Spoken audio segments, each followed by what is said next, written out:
So the next thing you might want to do is you want to insert a title. Well, that can be quite easy. All we do is we go up to here to insert, word art, and you can pick the different styles that you want.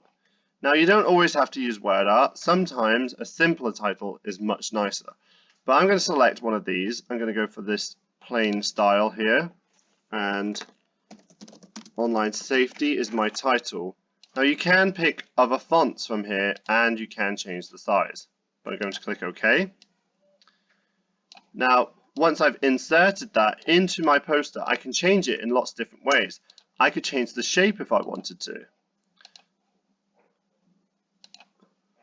I can change the color, so I could actually fill it with a certain color. So any formatting that you want to do, or even if you want to edit the text again, you can do that over here.